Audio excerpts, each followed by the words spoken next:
Thank you, ladies and gentlemen. I've suffered for my art. Well, now it's your turn.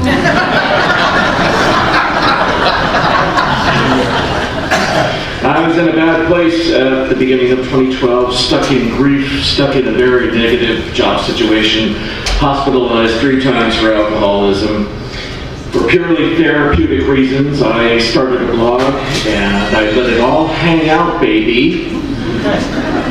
It's all still up there. It's some pretty juicy stuff. It took the better part of a year for me to realize and remember that I still had some dreams left, and that the website was the perfect launch pad for them. This is the song and dance part of the evening. I published a novel that's been very well received by the 8 or 10 people who've actually read it. I also published a book of short stories, and it was while I was working on the illustrations for that I stumbled on a collage style of illustration that worked pretty well for me, I thought, and will come in handy later on, as you'll see. This was for a story about a Civil War farrier who unleashes death and pays the price for it. There we go. This one's for a story that's right out of the lunatic fringe, about a Victorian hunter of paranormal psychical parasites. Any impression that the story is actually about alcoholism is purely intentional. This one's for a story that was originally published in the North American Review.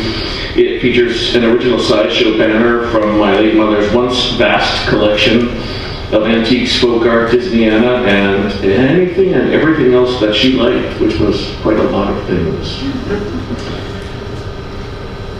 In addition to prose fiction, I've done a lot of comics work. Some people call them graphic novels. I'm kind of a pure, I still call them funny books. This one's a series about a saxophone-playing cartoon fox in the difficult real world of Depression-era Hollywood. On the right-hand page, Eddie's reacting to the news of the death of his friend, Fatty Arbuckle. And because he's a cartoon character, he just doesn't get the whole concept of death. It's totally new to him, and he doesn't quite like learning about it. Both of these began as weekly internet comics. This one's a strip I've been drawing for more than 30 years. The title character began as a doodle that wouldn't go away. It pretends to be a space fantasy, but it parodies a lot of different genres, in this case including cult fiction and the Superman origin. And now we're finally getting somewhere. My novel for 2013 was a fantasy adventure that I decided to illustrate in the style of tarot cards. And a friend of mine is a professional tarot reader. And she saw the designs and encouraged me to develop them into a full working deck. I ran a Kickstarter project that was successful, funded. The deck was printed by J.S. McCarthy in Augusta, and this is what my dining room looked like the day the cards came in.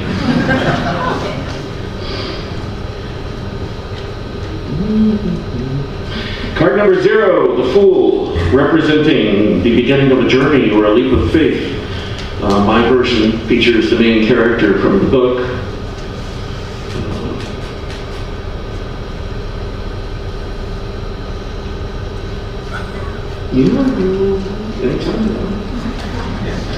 Card number 2, the High Priestess, has kind of become the face of my deck. She's actually 2 women, and her body belongs to Pamela Coleman Smith, the artist who designed the first modern tarot deck.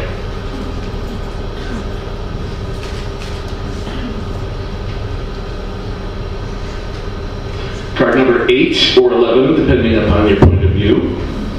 Strength. This is an actual vintage photo of a real lady lion tamer, and I love the intimacy between the 2 of them. If you look, you can actually see the lion's rear feet peeking out from underneath the hem of her dress. That's friendly.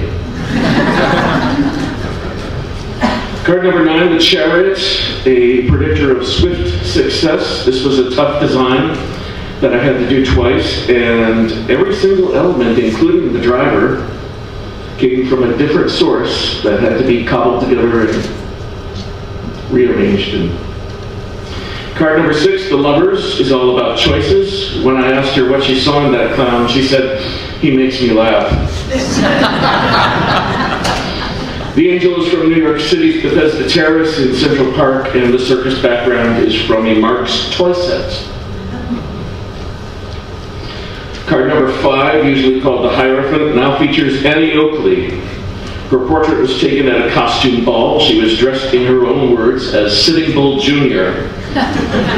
It's unlikely that she meant this disrespectfully. She had traveled with Sitting Bull as part of Buffalo Bill's Wild West show, and he grew so fond of her that he adopted her as his daughter.